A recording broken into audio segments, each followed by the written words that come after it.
바울 사도가 우리에게 오늘 이 아침에 주고 있는 메시지, 오늘 하나님의 말씀을 같이 받도록 하기 원합니다. 하나님의 말씀 빌립보서 4장에 있는 말씀이 됩니다.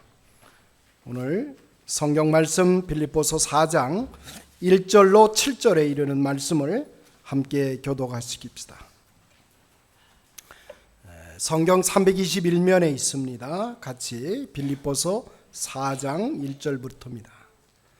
그러므로 나의 사랑하고 사모하는 형제들, 나의 기쁨이요 멸류관 아닌 사랑하는 자들아, 이와 같이 주 안에 서라.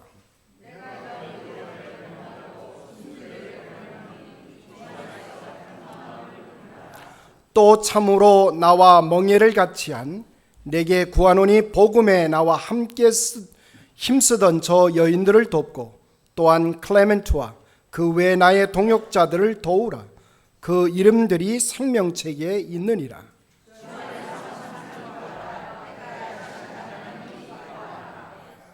너희 관용을 모든 사람에게 알게 하라. 주께서 가까우시느니라.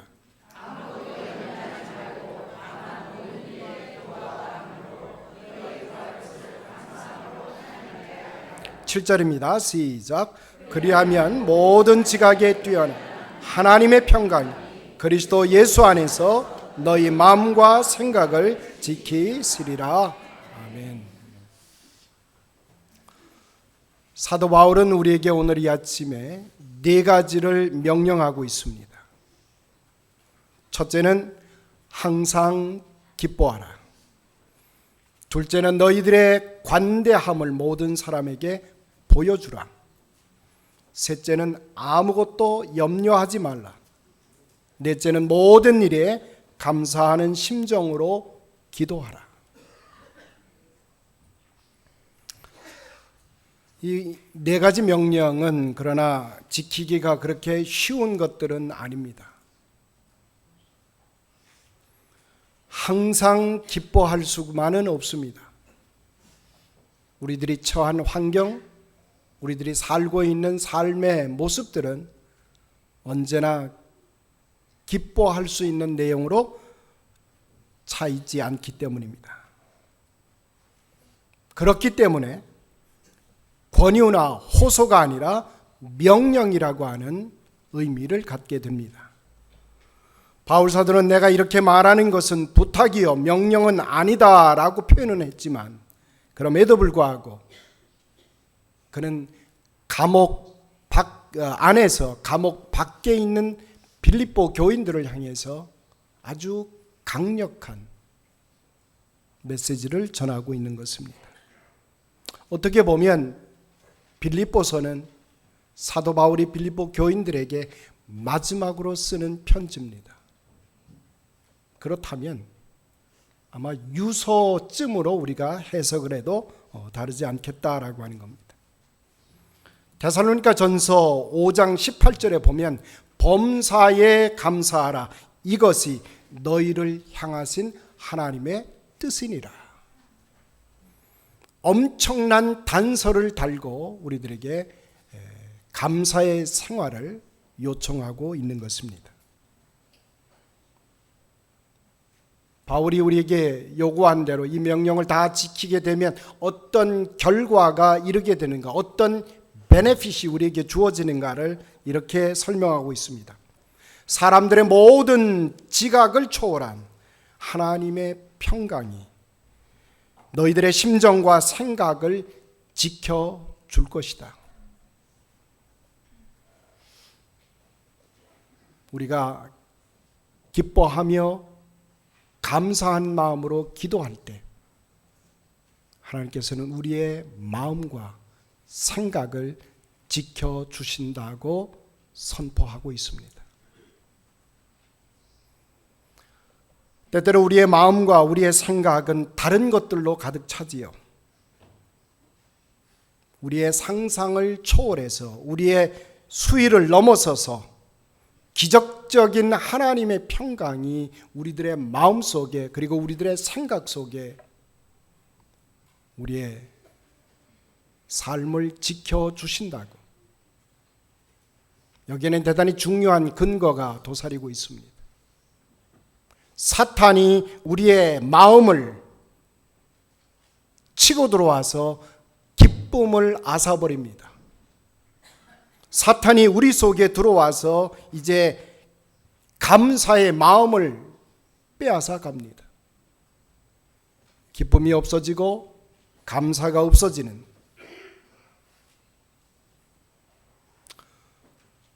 사도 바울이 처해 있는 형편을 보게 되면 그는 지금 감옥 안에 있습니다.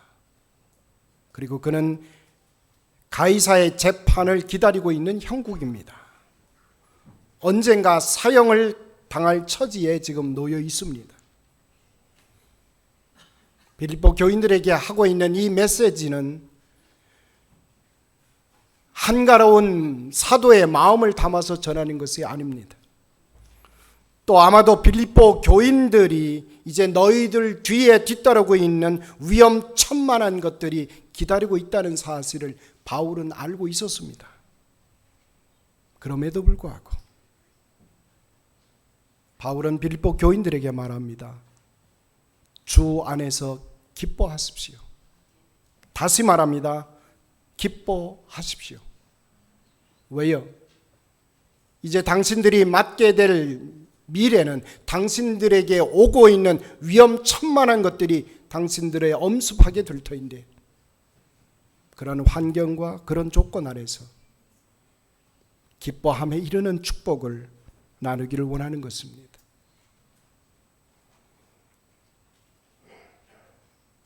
보통 우리는 기도할 때 어떻게 기도합니까? 감사한 마음으로 기도하기보다는 기도는 우리의 청원을 가지게 됩니다. 하나님, 우리가 이런 것이 필요합니다. 하나님, 내게는 이것이 있어야 되겠습니다. 기도라고 하는 것은 원래 청원을 바탕하고 있기 때문입니다. 청원할 것 투성인데 감사가 우리에게 얼마나 많아지겠습니까? 그러기에 대개 우리의 기도는 서운한 마음, 하나님, 아직도 이루어지지 않은 것들, 아직도 필요한 것들 투성입니다. 감사보다는 원망스러운 마음으로 우리가 기도에 임할 때가 많다는 말입니다. 그런데 바울은 이것을 우리에게 지적해 주고 있습니다. 바로 기도하는 자리에 들어가면 너희들은 하나님께 감사하는 심정으로 기도의 문을 열라는 것입니다. 기도는 감사의 자리이지 청원의 자리가 아니라는 사실을 우리들에게 지적해 주고 있습니다. 그래서 바울은 바울의 서신서를 기록할 때마다 항상 기도와 감사는 항상 따라붙고 있습니다. 골로새서 2장 7절 4절에 봐도, 디모데전서 2장 1절에 봐도 그는 이렇게 말합니다. 믿음에서 굳게 서서 감사함을 넘치게 하라. 기도에 감사함으로 깨어 있으라. 기도와 도고와 감사함으로 너희의 기도를 채워가라고 당부하고 있습니다. 우리는 기도할 때 감사한 마음을 가지고 기도하는 자리로 나아갈 수 있게 되기를 소원합니다. 그때 드리는 그 기도는 우리의 삶을 바꾸어 줍니다. 그때 드리는 그 기도는 응답의 자리로 옮겨줍니다. 어떤 여인이 하나님의 말씀을 설교하는 목사님의 설교를 듣고 그때 감동을 받았습니다. 그리고 그는 다짐을 했습니다. 앞으로 나는 감사하며 살겠습니다. 단단히 마음을 먹었습니다. 이제는 원망하는 것보다는 감사한 마음으로 살아갈 작정입니다 하고 마음에 다짐을 합니다. 그런데 웬걸 이제 집에 돌아가서 일어나고 있는 일상적인 삶의 자리에 돌아가니 남편이 여느 때와 다르게 똑같이 술이 취해서 집에 돌아옵니다. 곤드레가 되어서 돌아온 남편을 보면서 그는 그만 원망이 생기기 시작합니다. 밉고 원망스러운 그 환경 속에서 그는 갑자기 자기가 다짐했던 설교 말씀이 생각이 났습니다. 그래, 내가 작정을 했으니까 감사해야 되겠다. 내가 이 양반 하는 모습을 보니까 어떻게 감사할지를 그는 줄을 몰랐습니다. 그리고 그는 이렇게 말합니다. 하나님, 나 좀 살려주시기 바랍니다.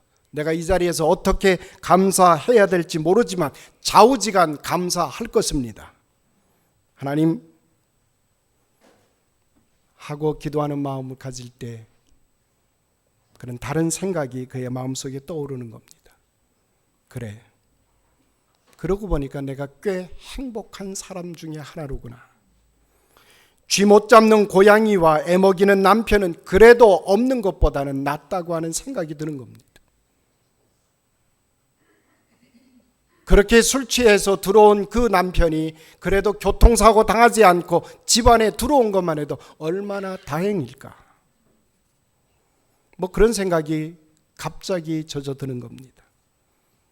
그래서 그는 다짐한 대로 감사하다, 감사하다. 하나님 고맙습니다. 하나님 감사합니다. 근데 그때 마침 남편이 이제 물을 마시고 싶어서 눈을 뜨고 아내를 찾습니다. 근데 그때 자기 아내가 하나님께 감사합니다, 하나님, 감사합니다. 그 소리가 자기 귀에 들리는 거예요. 얼떨결에 남편은 이렇게 말합니다. 그래, 내가 이제부터는 믿어줄게 라고 하는 말을 생각 없이 걱정하지 마, 믿어줄게. 왜요? 아내가 평생을 두고 기도한 내용입니다. 남편이 어떻게 믿음 생활을 할 수 있을까? 남편이 하나님을 믿고 살아갈 수 있을까? 그 마음을 읽은 남편이 순식간에 그렇게 표현합니다. 걱정하지 마시오. 내가 믿어. 그리고 나는 이제부터 믿는 사람의 삶을 살아갈 것이라고 다짐을 하는 것입니다. 여러분, 우리가 감사의 표현을, 감사의 심정을 우리 안에서 개발하게 되면 우리의 삶의 조건들이 변화합니다. 우리의 감사가 작은 것이 우리의 환경을 바꿔줍니다. 사도 바울은 이것을 이렇게 말합니다. 에베소서 5장에 가면 악한 생활과 감사의 생활은 늘 언제나 반대적인 개념이라고. 악한 생활의 반대는 감사하는 생활입니다. 뒤집어 얘기하면 감사하는 생활이 곧 선한 삶이라고 하는 것입니다. 선한 사람들은 대체적으로 감사하는 표현을 즐겨 씁니다. 저는 여러분에게 요구합니다. 이제부터 여러분들의 삶이 감사의 언어를 개발하는 여러분이 되시기를 주님의 이름으로 축복합니다. 그래서 저는 이렇게 표현을 하지요.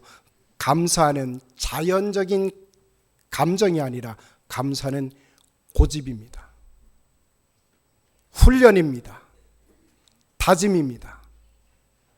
내 삶의 환경이 그러하지 아니함에도 불구하고 나는 다부지게 감사하기로 작정하는 것입니다. 여러분이 잘 아시는 키에르케고르는 이런 표현을 합니다. 나는 가련한 인생이었다. 그런데 하나님이 나를 주관하신 이후부터 내가 기대했던 인생 이상으로 하나님은 나를 통하여 많은 일을 이루게 하셨다. 그가 감사의 마음을 가진 이후부터 그는 자신의 삶의 내용이 달라진 것을 표현합니다. 그리고 그는 그렇게 말합니다. 앞으로 나의 삶은 감사하는 시간으로 채워갈 것이다. 혹시 여러분의 인생에서 많이 이룬 것보다는 적게 이루어 내셨습니까? 혹시 기대치에 못 미치셨습니까? 나는 큰 인물인데 왜 이렇게 푸대접 받으며 사는가 라고 하는 그런 투정이 여러분 가운데 있습니까? 그렇다면 이제는 여러분의 마음을 바꾸시기를 바랍니다. 나의 삶의 결과물이 다를지라도 나는 이제부터 감사하기로 작정합니다. 이제부터 나는 감사를 개발하겠습니다. 우리는 이 세상에 올 때 가져온 것이 없습니다. 그럼에도 불구하고 하나님은 우리가 이 땅을 살아갈 때 필요한 것들을 가득히 채워주십니다. 하나님께서 저와 여러분에게 가장 소중한 생명을 선물해 주셨습니다. 그리고 우리의 허물과 우리의 죄를 예수님의 십자가의 보혈로 대속시켜 주셨습니다. 감사합니다. 생각해보면 감사가 그칠 수가 없습니다. 그래도 이쯤 우리가 관용을 베푸며 살아갈 수 있는 것 얼마나 감사한지 모릅니다. 그러므로 우리의 마음과 우리의 행동이 겸허해질 수 있고 활기찰 수 있도록 하나님이 지난 날들을 인도해 주셨습니다. 감사합니다. 감사는 가난한 마음이 깃들어질 때 감사는 커집니다. 여러분의 마음속에 하나님이 크게 확장되기를 원합니다. 나는 축소되기를 원합니다. 여러분의 안에 하나님의 기능이 점점 커지기를 원합니다. 그리고 여러분 자신은 점점 작아지기 원합니다. 그래야 가난한 마음이 깃듭니다. 마음이 가난한 자일수록 감사는 우리 안에서 커져 갈 것입니다. 이상하지요? 객관적인 눈으로 보면 많은 것을 가지고 있는 사람, 객관적인 눈으로 볼 때 아주 얻은 것이 많은 사람, 권력이든 재물이든 명예든 하나님으로부터 많은 것을 받은 사람들은 대개가 종교적이지 않습니다. 그리고 종교 생활을 한다 할지라도 감사하는 마음이 절대적으로 부족합니다. 저는 여러분에게 요청합니다. 우리들이 가난한 마음이 될 때 우리가 때로는 불행해도 때로는 우리가 비참해도 하나님께 감사한 마음이 점점 많아질 줄로 믿습니다. 여러분의 사업체에 손님들이 끊이지 않고 찾아주었습니다. 여러분의 삶에 친구들이 여러분을 찾아주었습니다. 그리고 여러분들은 봉사할 수 있는 기회를 지난 1년 동안 가졌습니다. 왜요? 하나님이 여러분의 건강을 지켜주셨기 때문입니다. 나를 봉사할 수 있도록 하나님이 바꾸셨습니다. 그리고 나를 썩지 아니하도록 나의 열정을 지상의 빛을 볼 수 있도록, 그래서 나를 타락하지 않는 존재가 되게끔 지난 1년을 보호해 주셨습니다. 여러분, 많은 사람들이 요즘 얘기합니다. 세계 도처에 테러가 일어나고 있습니다. 그래서 그 테러가 무섭다고 말하고 그 테러로 인해서 우리는 어렵게 되었다고 말합니다. 그렇습니다. 이 테러는 이 땅에 더 이상 발을 붙일 수 없도록 제거되어야 합니다. 그러나 또 한편 생각합니다. 그 악한 테러 때문에 전 세계의 사람들이 하나님께 기도하기 시작했습니다. 전 세계인의 기도의 분량과 기도의 수준이 한껏 높아지고 있습니다. 이렇게 온 세계가 하나님의 도우심을 필요로 하고 바라고 기대하던 때는 드문 일이었습니다. 저는 이제 생각해 봅니다. 지혜롭고 겸손한 사람에게는 똑같은 대상, 똑같은 사건일지라도 그것은 하나님의 은총과 감사의 제목으로 나타날 수 있다는 말입니다. 그러므로 금년도 감사절은, 금년도 땡스기빙 데이는 우리들 마음속에 있는 자원들을 개발해내는 축복이 여러분 가운데 있게 되기를 원합니다. 저와 여러분이 감사의 광부가 되어서 저 우리들의 삶 깊숙이 박혀있는 잘 보이지 않는 감사를 채굴해 내십시다. 그리고 그 감사들을 이제 우리는 빛을 보게 만드십시다. 작은 감사도 확대경을 통해서 크게 확대해 가는 저와 여러분이 되기를 원합니다. 그러므로 감사는 고집이요 습관입니다. 우리가 우리의 감사를 통해서 저와 여러분들이 다른 사람 눈에 비칠 때 그래도 신실한 그리스도의 사람들임을 증거해내는 기회가 되기를 간절히 소망합니다. 우리 주변의 많은 사람들이 우리 페이필 장로교회 온 성도님들의 감사하는 모습을 통해 그리스도인들이 어떻게 살고 있는가, 진정한 크리스찬들이 누구인가를 발견해가는 기회가 되기를 소망합니다. 기도하십시다. 거룩하신 아버지 하나님, 우리 하나님의 놀라우신 사랑을 인하여 감사를 드립니다. 영원히 죽을 수밖에 없었고 어둠의 그늘 속에서 살아갈 수밖에 없는 죄와 허물의 사람들이었던 저희들을 그리스도 예수 안에서 생명의 존재로 바꾸어 주시고 구속하여 주셨으니 감사를 드립니다. 또 지난 날들 하나님의 사랑에 안겨서 봉사할 수 있게 하시고 하나님의 선하신 뜻을 찾아 나갈 수 있도록 우리의 건강을 영육간에 지켜주신 것 감사를 드립니다. 하나님 소원하오니 우리의 남은 날들을 통해서 하나님의 선한 역사 마음껏 이루어드리는 충성스러운 하나님의 사람들 되게 하여 주옵소서. 예수님의 이름으로 감사하며 기도드리옵나이다. 아멘.